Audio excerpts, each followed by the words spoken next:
नमस्कार, the beginning culture में आपका स्वागत है। इस वीडियो में हम बात करेंगे चोल राजवंश के बारे में। तो आइए जानते हैं। नए संसद भवन के उद्घाटन से पहले चोल राजवंश काफ़ी सुर्खियों में है। नई संसद में स्पीकर की कुर्सी के पास स्थापित किए जाने वाले सेंगोल का इतिहास इसी चोल राजवंश से जुड़ा है।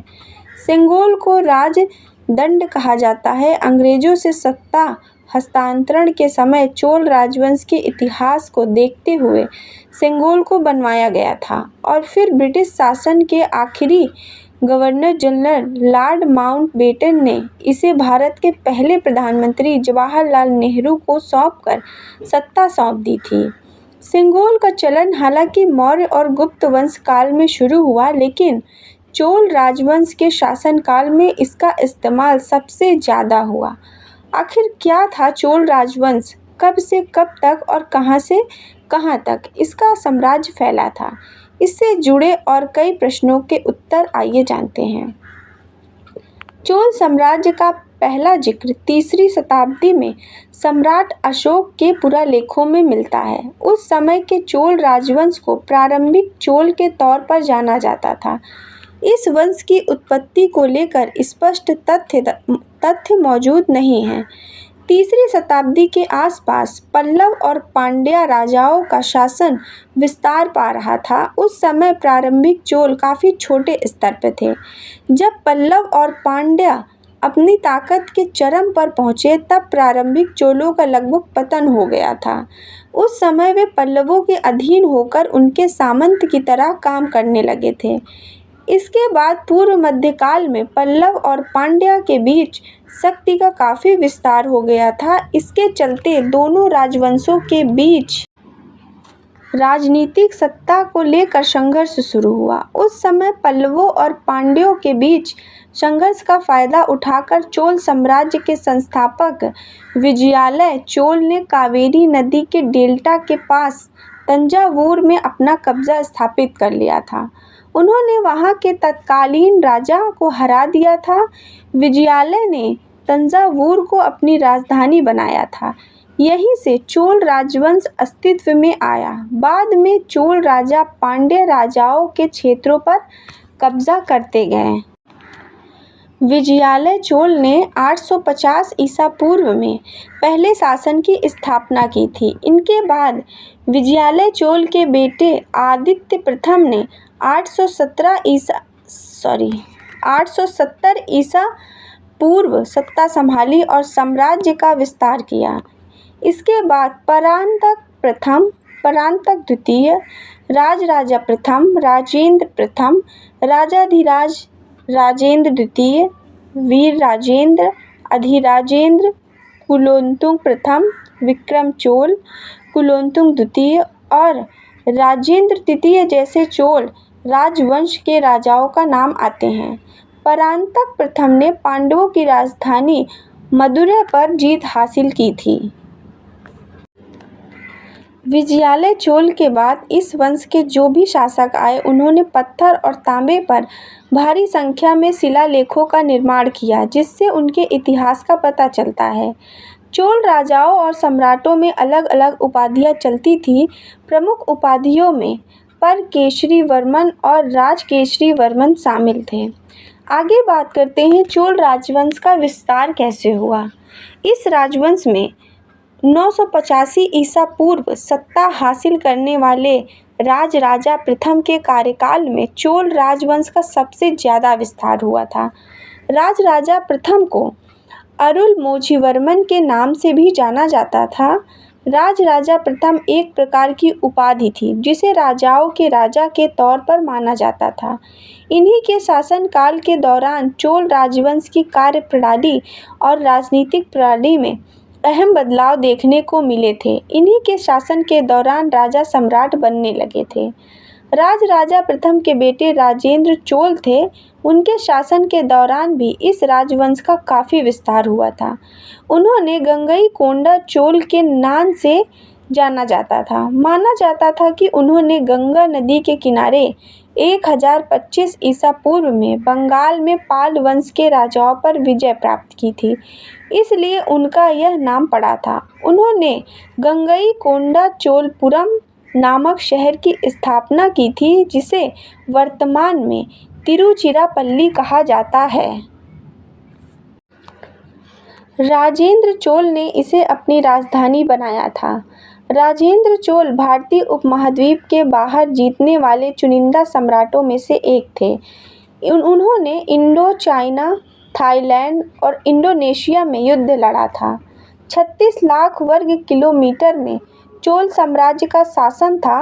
मैदानी इलाकों के अलावा इस वंश के राजाओं ने समुद्री मार्ग को भी जीता था। आगे चोल राजवंश की ताकत के बारे में बात करें। चोल राजवंश की सेना की इकाइयों को मुख्य तौर पर मुंड्रुकाई महासेनाई के नाम से जाना जाता था। सेना की 3 शाखाएं थीं। सेना में पैदल सैनिक, घुड़सवार और हाथी सवार शामिल थे, और इसके अलावा राजवंश के पास ताकतवर नौसेना भी थी। पूरे चोल राजवंश की सैन्य क्षमता करीब 1.5 लाख तक की आंकी जाती है। नौसेना के दम पर चोल राजवंश ने कोरोमंडल और मालाबार तटों पर चढ़ाई कर अपना नियंत्रण स्थापित किया था। इसी की शक्ति के आधार पर ही चोल राजवंश ने भारतीय उपमहाद्वीप से लेकर मलक्का जलडमरू मध्य तक समुद्री व्यापार पर अपनी नियंत्रण कर लिया था। बर्मा और सुमात्रा में तमिल में शिलालेख मिले हैं, जिससे भी चोल राजवंश की नौसैनिक क्षमता का अंदाजा लगाया जाता है। वहीं दक्षिण पूर्व एशिया में भी चोल राजवंश के राज के प्रमाण मिलते हैं। कंबोडिया और थाईलैंड में राजाओं को देवता के रूप में देखा जाता है, जिसे चोल राजवंश की छाप माना जाता है। चोल राजवंश ने भारत के दक्षिणी इलाकों में सबसे ज़्यादा समय तक राज किया।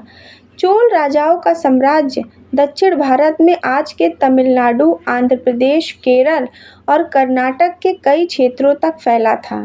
इसके अलावा जो देश आज Sri Lanka, Bangladesh, Thailand, Malaysia, Indonesia, Singapore, Cambodia और वियतनाम के रूप में जाने जाते हैं, वहाँ भी चोल साम्राज्य था। चोलों के शासन के दौरान प्रांतों को मंडलम के तौर पर जाना जाता था। हर एक मंडलम के लिए अलग प्रभारी नियुक्त किया जाता था। चोल कला और साहित्य का सम्मान करते थे और इसके संरक्षक भी थे।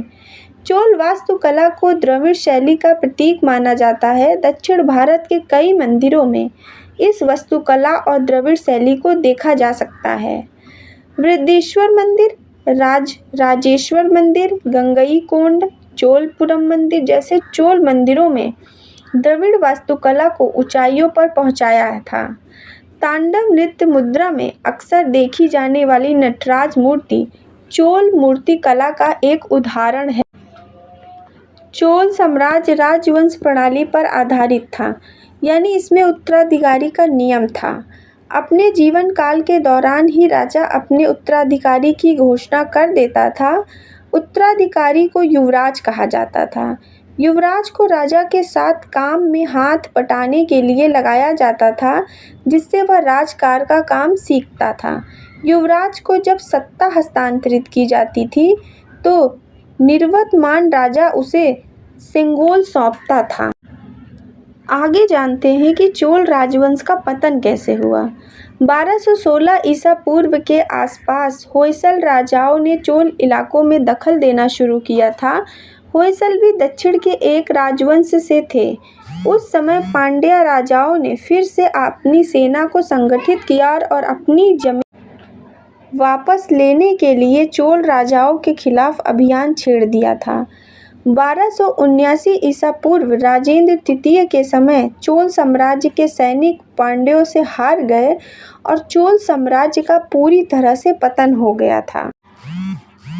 आज भी चोल राजवंश का महत्व है। चोल राजवंश के राजाओं को असीमित शक्तियां हासिल थी, लेकिन अपने शासन प्रशासन के कामकाज के अहम फैसलों में राजा संबंधित विभागों के प्रमुखों से परामर्श लिया करता था। चोल साम्राज्य के दौरान जिस तरह से कला, साहित्य और मंदिरों का निर्माण हुआ, उससे मालूम होता है कि उसके राजाओं में धर्म के प्रति गहरी आस्था थी। कई वर्षों तक चला उनके शासनकाल और राजवंश का विस्तार दिखाता है कि रणनीतिक, राजनीतिक और सैन्य कौशल के दम पर उन्होंने काम किया। उस दौर में 1.5 लाख सैनिकों वाली सेना मायने रखती है। समंदर को पार कर अन्य देशों पर उनके शासन से प्रतीत होता है कि वे समझबूझ के साथ ही तकनीकी तौर पर भी काफ़ी सक्षम रहे होंगे। इन्हीं सब बातों के चलते इस राजवंश को भारत में सम्मान की दृष्टि से देखा जा और उसके महत्व को समझा जाता है। इस वीडियो में हमने बात किया चोल राजवंश के बारे में। वीडियो अच्छी लगी हो तो लाइक और सब्सक्राइब करें। धन्यवाद।